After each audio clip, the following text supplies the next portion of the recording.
સંસદ ભવનમાં અમિત શાહ દ્વારા ડોક્ટર બાબા સાહેબ આંબેડકરના અપમાન બાબતે ભીમા કોરેગાંવ શૌર્ય દિવસની યાદમાં નવસર્જન ટ્રસ્ટની આગેવાનીમાં પાટણ કલેક્ટર તથા તાલુકા મામલતદારોને અનોખું આવેદનપત્ર આપવામાં આવ્યું હતું। આજરોજ તાલુકા મામલતદારો અને પાટણ કલેક્ટરને સવા શેર સૂંઠના ડોક્ટર બાબા સાહેબ આંબેડકરના વિચારો દર્શાવવા અનોખા બોક્સ સાથે આવેદનપત્ર આપી આ સૂંઠનું બોક્સ અને આવેદનપત્ર અમિત શાહને મોકલવામાં આવે અને અમિત શાહે બાબા સાહેબ આંબેડકરના કરેલ અપમાન બાબતે માફી માંગે અને સંસદ સભ્ય પદેથી રાજીનામું આપે, કારણ કે અમે કોઈનું અપમાન કરતા નથી અને અમારું કે અમારા મહાપુરુષનું કોઈ અપમાન કરે તે અમે સહન કરતા નથી। મામલતદારોએ સૂંઠના બોક્સ સાથે આવેદનપત્ર સ્વીકાર્યું છે। જ્યારે પ્રજાના પૈસાનો પગાર મેળવતા અને સરકારની ગુલામી કરતા પાટણ કલેક્ટરની જાતિવાદી માનસિકતા સામે આવી છે, જેમણે પોલીસના માધ્યમથી ફક્ત આવેદનપત્ર જ સ્વીકારવાની વાત કરી હતી। જોકે અનુસૂચિત જાતિના તમામ ભાઈઓ અને બહેનોએ ઉગ્ર વિરોધ કરતા સૂંઠનું બોક્સ કલેક્ટરની ઓફિસમાં તો લઈ ગયા, પણ કલેક્ટરે તે સ્વીકારવાની સ્પષ્ટ ના પાડી હતી અને આવેદનપત્ર સ્વીકાર્યું હતું। આમ સમગ્ર ગુજરાતમાં 180 મામલતદાર અને કલેક્ટરોને આજે આવેદનપત્રના કાર્યક્રમ યોજાયા હતા, જેમાં પાટણ જિલ્લા કલેક્ટરે જ બોક્સ સ્વીકારેલ નથી, જે બાબતે આવનાર ટૂંક જ સમયમાં કલેક્ટર કચેરી ખાતે ઉગ્ર આંદોલન કરવામાં આવશે।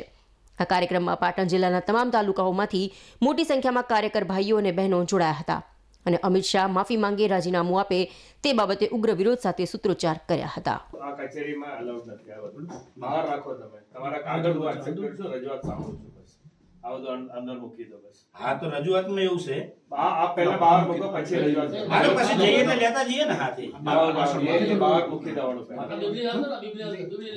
આ બહાર મૂકી દો પછી અમિત શાહે જે અપમાન કરેલું હોય બાબા સાહેબ આંબેડકરનું, એના વિરુદ્ધમાં સવા શેર સૂંઠ અને આવેદનપત્ર એમના સુધી મોકલવાનું છે અને અમે કોઈનું અપમાન કરતા નહીં કે અમારું કોઈ કે અમારા મહાનુભાવનું કોઈ અપમાન કરે એ અમે સહન કરતા નહીં। આજે છે 1/1818 એટલે શૌર્ય દિવસ, 207 વર્ષ આજે પૂરા થયા। એ નિમિત્તે ગુજરાતના 180 તાલુકા અને 10 જિલ્લામાં આ કાર્યક્રમ છે। એટલે આપ સાહેબે આજે પેકેટ પાછું આપ્યું, એ કદાચ આ એક જ જિલ્લો હશે।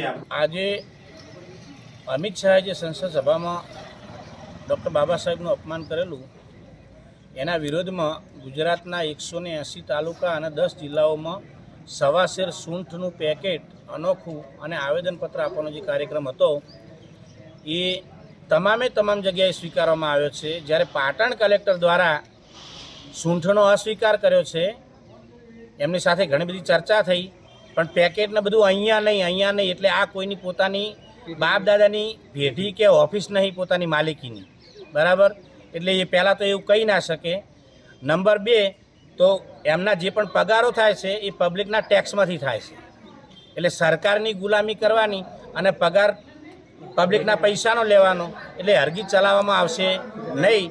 અને આ બાબતે આવનાર સમયમાં ઉગ્રમાં ઉગ્ર આંદોલન અહીંયા કલેક્ટર કચેરી આગળ જ કરવામાં આવશે, જેનો આ તમામ પાટણ જિલ્લાનો અનુસૂચિત જાતિ જનજાતિનો સમાજ સાક્ષી છે। એટલે કલેક્ટરશ્રીએ આવેદનપત્ર સ્વીકાર્યું પણ સૂંઠનું પેકેટ સ્વીકાર્યું નથી।